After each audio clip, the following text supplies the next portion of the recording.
Good morning. आप सभी का स्वागत है आज के इस मॉर्निंग डिवोशन में। और सबसे पहले आप सभी को नव वर्ष की हार्दिक शुभकामनाएं। और इस नए साल में परमेश्वर की महान योजना आपके जीवन में पूरी हो। जो कुछ भी आपने संकल्प किया है उस संकल्प को पूरा करने के लिए परमेश्वर आपकी सहायता करे। जब भी हम परमेश्वर से कुछ मांगते हैं तो हमेशा हमारे मन में एक सोच आती है कि मैं ऐसा परमेश्वर से क्या मांगूं जिससे कि परमेश्वर की महिमा हो। क्या मैं चंगाई मांग सकता हूँ? क्या मैं आशीष मांग सकता हूँ? क्या मैं छुटकारा मांग सकता हूँ? मैं ऐसी क्या बातें मांगूं जिससे परमेश्वर का नाम ऊंचा हो, मेरे जीवन से परमेश्वर की महिमा हो। और ये सारी जो बातें हैं, ये मांगने में कुछ प्रॉब्लम नहीं है, बल्कि परमेश्वर इन सारी बातों को, जो चंगाई है, छुटकारा है, आशीष है, बहुतायत से और उदारता से हमें देना चाहते हैं। लेकिन आज मैं आपसे 3 बातों के विषय में बात करूंगा जो एक विश्वासी व्यक्ति के जीवन में प्रभाव डालती है, उसे यीशु मसीह के जैसा बनने के लिए मदद करती है। और मानो ये बातें हमारा नया साल का एक आत्मिक संकल्प हो सकता है। तो पहली बात हम देखते हैं जो हम परमेश्वर से मांग सकते हैं, वो है बुद्धिमत्ता। और इसके लिए हम एक वर्ष को पढ़ते हैं, दूसरा इतिहास का पहला अध्याय वचन 10 से लेकर वचन 12 को। इन वचनों में सुलेमान का और परमेश्वर का बातचीत चल रहा है। और परमेश्वर उसे कहते हैं कि तुझे जो मांगना है वो मांग, और बहुत सारे ऑप्शंस वहां पर देते हैं।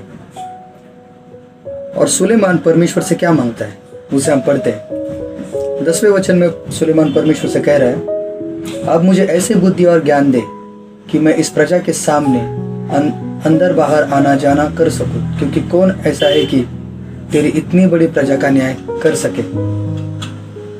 फिर परमेश्वर ने सुलेमान से कहा,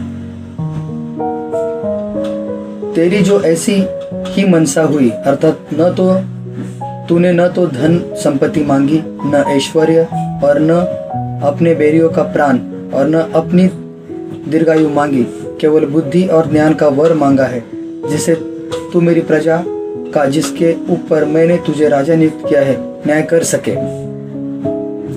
और वचन 12 में परमेश्वर उसे बुद्धिमत्ता भी देते हैं और साथ में उसे एक बड़ा वादा भी देते हैं। और इस कारण बुद्धि और ज्ञान तुझे दिया जाता है, और मैं तुझे इतना धन संपत्ति और ऐश्वर्य दूंगा जितना न तो तुझसे पहले किसी राजा को मिला और न तेरे बाद किसी राजा को मिलेगा। तो सुलेमान ने क्या मांगा? सुलेमान ने बुद्धिमत्ता मांगी। और मैं सोच रहा था कि सुलेमान ने परमेश्वर से बुद्धिमत्ता क्यों मांगी? इतने सारे ऑप्शंस उसके पास थे, इतनी सारी बातें परमेश्वर ने उससे कही थी, फिर भी वो कहता है कि मुझे बुद्धिमत्ता चाहिए। इसका उत्तर आपको मिलेगा नीति वचन के 2 अध्याय में वचन 6 में लिखा है, क्योंकि बुद्धि यहोवा ही देता है, ज्ञान और समझ की बातें उसी के मुंह से निकलती है।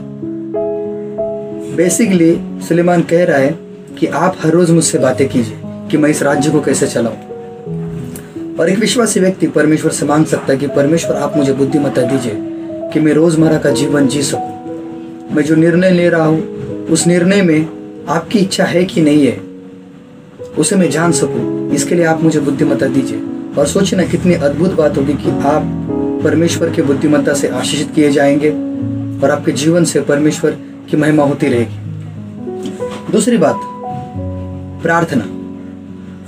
लुका के 11वें अध्याय में और वचन 1 में इस प्रकार से लिखा है, फिर वह किसी जगह प्रार्थना कर रहा था, और जब वह प्रार्थना कर चुका तो उसके चेलों में से एक ने उसके पास आकर कहा, हे प्रभु, जैसे यूहन्ना ने अपने चेलों को प्रार्थना करना सिखलाया, वैसे ही हमें भी तू सिखा। और यहाँ पर चेले यीशु मसीह से मांग रहे कि हमें प्रार्थना करना सिखा। उसके पिछले अध्याय में अगर आप पढ़ोगे तो उन्होंने बहुत सारे चिन्ह और चमत्कारों को देखा था। वो यीशु मसीह से मांग सकते थे कि परमेश्वर आप हमें चिन्ह चमत्कार करना सिखाइए, लेकिन उन्होंने ये नहीं मांगा। उन्होंने क्या मांगा? उन्होंने यह मांगा कि परमेश्वर हमें प्रार्थना करना सिखाओ।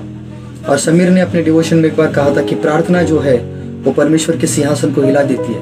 विश्वासी प्रेरित जान चुके थे, शिष्य जान चुके थे कि प्रार्थना आत्मिक जीवन की नींव है। इसके लिए उन्होंने वही बात मांगी और सबसे श्रेष्ठ बात उन्होंने मांगी। और तीसरी बात है प्रचार का मन। रोमियो का 15वां अध्याय और वचन 20 में इस प्रकार से लिखा है, पर मेरे मन की यह उमंग है कि जहां जहां मसीह का नाम नहीं लिया गया वही सुसमाचार सुनाओ। पौलुस यहाँ पर कह रहे कि पौलुस ऐसे कह रहे कि इस जगह पर मुझे भेज दीजिए। पौलुस यहाँ पर कह रहे कि मुझे ऐसी जगह पर भेजिए जहां पर आपके नाम का प्रचार नहीं हुआ है। और इन तीनों भी बातों को अगर आप देखोगे तो ये बातें सारी क्रम में आती है। बुद्धिमत्ता, प्रार्थना और प्रचार का मन, ये बातें एक विश्वासी व्यक्ति के जीवन में प्रभाव डालती है। और मानो यह हमारा नया साल का एक संकल्प हो सकता है कि परमेश्वर, मुझे आपकी बुद्धिमत्ता में बढ़ना है, मेरा प्रार्थना का जीवन मुझे मजबूत करना है और मुझे ऐसी जगह पर प्रचार करना है जहां पर आपका नाम नहीं लिया गया या सुसमाचार नहीं पहुंचा है। परमेश्वर वो बुद्धिमत्ता मुझे दीजिए। और हम देखते हैं पौलुस की मांग कि मुझे ऐसी जगह भेजिए जहां पर आपका नाम नहीं सुनाया गया। हम परमेश्वर से मांग सकते हैं। और जब एक व्यक्ति इन बातों में बढ़ता जाता है तब उसका आत्मिक जीवन मजबूत होता है, वो यीशु मसीह के जैसा बनता है और उसके जीवन से परमेश्वर को महिमा मिलती है। और यही बात परमेश्वर को प्रसन्न करती है। इस सुबह के समय यीशु मसीह आपको आशीष करे। आमीन। God bless you.